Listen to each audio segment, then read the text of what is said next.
தகவல் தொழில்நுட்ப வளர்ச்சியும் சைபர் குற்றங்கள் அப்படின்ற டாபிக் பார்க்கும்போது தகவல் தொழில்நுட்பம் டெக்னாலஜியில் இந்தியா பயங்கரமாக வளர்ந்துட்டு போகுது. ஆனால் இன்னொரு பக்கம் பார்த்தீங்கன்னா சைபர் குற்றங்கள், அதை சார்ந்த டெக்னாலஜிகள் சம்பந்தப்பட்ட குற்றங்கள் அதிகரிப்பு அப்படிங்கிறது ரொம்பவே அதிகமாக வளர்ந்துட்டு இருக்கு. அது சம்பந்தப்பட்ட ஒரு சில தகவல் மட்டும் தான் இன்னைக்கு நம்ம இந்த வீடியோ பதிவில் பார்க்க போறோம். முதலாவது பார்த்தீங்கன்னா நாடு முழுவதும் 113 கோடி கைபேசிகள் மக்கள் பயன்படுத்திட்டு இருக்காங்க. கிட்டத்தட்ட 140 கோடி மக்கள் தொகை இருக்கக்கூடிய நம்ம நாட்டில் 113 கோடி கைபேசிகளை பயன்படுத்துறதா புள்ளியியல் தகவல்கள் சொல்லுது. நாட்டின் மொத்த மக்கள் தொகையில் பாதி பேர் பார்த்தீங்கன்னா இணையதளத்தை பயன்படுத்துறாங்க.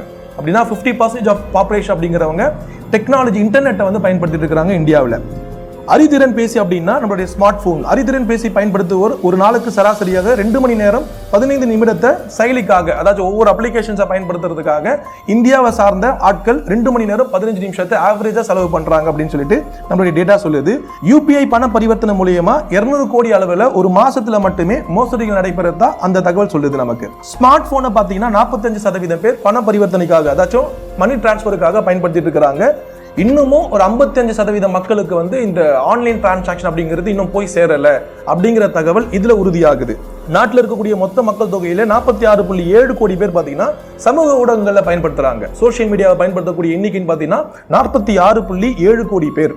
இது இல்லாம சைபர் குற்றங்களால மட்டுமே ஒரு நாளைக்கு கிட்டத்தட்ட 100 கோடி அளவுக்கு பணம் பறிபோறதா புள்ளி விவரங்கள் தெரிவிக்கின்றது. அந்த சைபர் குற்றம் சம்பந்தமா ஒரு ஆண்டுக்கு மட்டுமே 6 லட்சம் கம்ப்ளைண்ட்ஸ் இந்தியன் கவர்மெண்ட் ரெஜிஸ்டர் பண்றாங்க.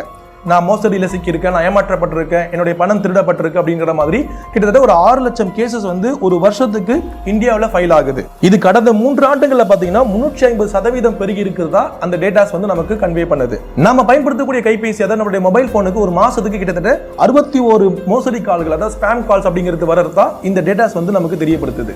இது எல்லாத்தை விட ரொம்ப முக்கியமான ஃபேக்ட் என்னன்னு பார்த்தீங்கன்னா 4% 10% வரையிலான கம்ப்ளைண்ட்ஸ் மட்டும் தான் இந்தியாவில் ரிஜிஸ்டர் ஆகுது. மற்ற கேசஸ் எல்லாமே ரிஜிஸ்டர் ஆகாம இருக்கு. அதுலயும் இந்த கம்ப்ளைண்ட் ஆகக்கூடிய கேசஸ்ல 1% கேசஸ் மட்டும் தான் சார்ட் அவுட் பண்ணப்படுது. மற்ற கேசஸ் ஆட்கள் எங்க இருக்கிறாங்க, என்ன பண்றாங்க, எப்படி அந்த மோசடியில பங்கேற்றாங்க அப்படிங்கறத கண்டுபிடிக்க முடியாம இன்னைக்கு வரைக்குமே இந்தியன் கவர்மெண்ட்டுக்கு மிகப்பெரிய சவாலா இருந்துட்டு இருக்கு.